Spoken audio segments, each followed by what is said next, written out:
ఇవాటి పాసురం మనం 9వ పాసురాన్ని నుంచి కూడానండి విశేషమైనటువంటి ఒక సమన్వయాన్ని చెప్పుకుంటూ వస్తున్నాము అని.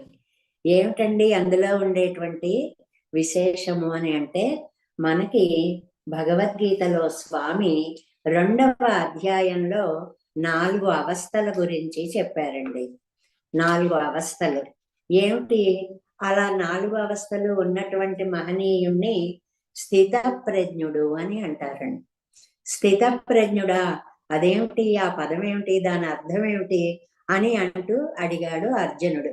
అడిగితే అదే స్థిత ప్రజ్ఞస్య కా భాష సమాధిస్తస్య కేశవ స్థితది కిం ప్రభాషేత కిమాసీత వ్రజేత కిం. అంటే నాయన, స్థితప్రజ్ఞుడంటే ఒక్కటే. ఈ ఇంద్రియాలు ప్రాకృతికమైనటువంటి విషయాలకి స్పందిస్తూ ఉంటాయి. ఈ స్పందన అనేటువంటిది లేకుండా స్థిరంగా మనస్సుని పెట్టుకొని అన్నిటికీ ఒకేలాగా మనస్సుని వశం చేసుకుని ఉండేటువంటి అవస్థలలో ఒక 4 మెట్లుగా దాన్ని విభజించారు.